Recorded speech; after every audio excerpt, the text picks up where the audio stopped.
दोस्तों, रामायण की कथा तो सभी ने सुनी या पढ़ी होगी, जिसमें श्री राम और माता सीता के जीवन से जुड़े पहलुओं को दिखाया गया है। उन्हीं में से एक कहानी में बताया गया है कि कैसे मर्यादा पुरुषोत्तम श्री राम ने अपनी पत्नी सीता को एक धोबी की बातों में आकर अयोध्या छोड़कर जाने को कह दिया था। लेकिन क्या आपको पता है कि वह धोबी के रूप में जन्मा एक पक्षी था, जिसके श्राप के कारण ही माता सीता को वन में भटकना पड़ा था। दोस्तों, आज हम आपको बताएंगे कि देवी सीता को किस पाप की सजा मिली, जिसके फलस्वरूप उन्हें वन वन भटकना पड़ा। त्रेता युग में मिथिला नगरी में जनक राजवंश राज करता था। उन्हीं में से एक राजा शीरध्वज थे, जो एक बार यज्ञ करने के लिए जमीन जोत रहे थे। उसी समय जमीन में उन्हें एक छोटी सी कन्या मिली। कन्या के सुंदर नयन नक्श को देखकर राजा बेहद ही खुश हुए। उन्होंने उस कन्या को अपनी पुत्री के रूप में गोद ले लिया और यही कन्या सीता के नाम से जानी गई। जब सीता थोड़ी बड़ी हुई तो एक दिन अपनी सहेलियों के साथ अपने महल के बगीचे में घूम रही थी। तभी अचानक उसकी नज़र एक तोते के जोड़े पर पड़ी, जो देखने में बहुत ही ज़्यादा खूबसूरत थे।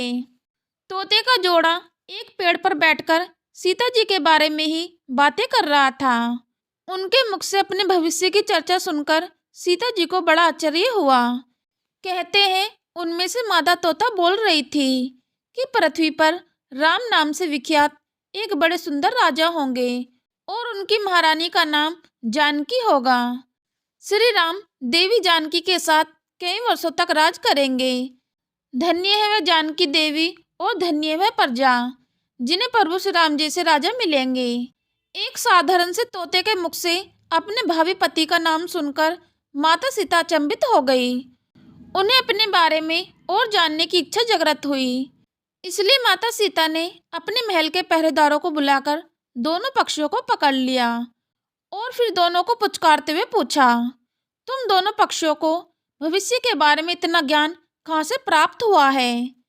तब पक्षियों ने बताया कि इससे पहले हम महर्षि वाल्मीकि के आश्रम में रहते थे, जहाँ हर रोज राम और सीता के जीवन के बारे में बताया जाता है। इसलिए हमें उन दोनों के बारे में हर चीज कंठस्थ याद हो गई है। सीता जी ने जब यह बात सुनी तो उन्होंने सोचा कि ये दोनों पक्षी तो बहुत दिव्य हैं, क्यों ना मैं उन्हें बहला फुसलाकर अपने जीवन से जुड़ी सारी बातें पूछ लूं। यही सोचकर माता सीता दोनों पक्षियों से कहती है कि तुम दोनों बहुत सुंदर हो। देखो, तुम दोनों को डरने की कोई जरूरत नहीं है। मैं तुम्हें कोई नुकसान नहीं पहुंचाऊंगी।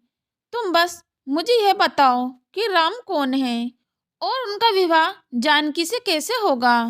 तब दोनों पक्षी बताते हैं कि महर्षि वाल्मीकि रामायण नामक एक ग्रंथ लिख रहे हैं, जिसमें उन्होंने बताया है कि महर्षि श्रृंगी द्वारा किए गए पुतेष्टि यज्ञ से प्रसन्न होकर भगवान विष्णु मानव शरीर धारण करके उनके ज्येष्ठ पुत्र के रूप में जन्म लेंगे, जो कि प्रभु श्री राम होंगे। बड़े होने पर श्री राम महर्षि विश्वामित्र और अपने छोटे भाई लक्ष्मण के साथ हाथ में धनुष लिए मिथिला आएंगे और वहां शिवजी के धनुष को तोड़कर जानकी से विवाह करेंगे। इतना सुनने के बाद माता सीता उन दोनों पक्षियों को बताती है कि जिस जानकी की तुम लोग बातें कर रहे हो वह मैं ही हूँ। मैं सीता भी हूँ और मैं जानकी भी हूँ। इसलिए तुम मुझे बताओ कि मेरे प्रभु श्री राम कैसे दिखते हैं। इस पर नर तोता माता सीता को बताता है कि श्री रामचंद्र का मुख कमल के समान सुंदर है। उनके नेत्र बड़े और खिले हुए हैं। उनकी नाक ऊंची और भुजाएं घुटनों तक जाती हैं। उनका गला शंख के समान है और उनकी सुंदरता का क्या वर्णन करूं। उनके गुणों का बखान तो 100 मुख वाला भी नहीं कर सकता। दोनों पक्षी आगे एक साथ कहते हैं, माता जानकी आप धन्य हैं, जो आपको रघुनाथ जी की पत्नी बनने का सौभाग्य मिला है। आपकी जोड़ी तीनों लोकों में सबसे अद्भुत होगी। इतना सुनकर देवी सीता उनसे पुनः सवाल पूछती है और वह तोते का जोड़ा उनके सवालों का जवाब देता है। लेकिन एक समय के बाद उन दोनों की बातें सुनकर सीता जी के मन में लालच आ जाता है।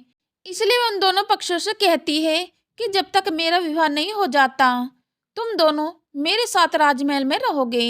इस पर नर तोता माता सीता से कहता है, मेरी पत्नी गर्भवती है, इसलिए ऐसे समय में उसको जाने दो। हम दोनों एक दूसरे का वियोग सहन नहीं कर सकते, इसलिए आप मेरी पत्नी को जाने दीजिए। लेकिन माता सीता ने नर तोते की एक ना सुनी।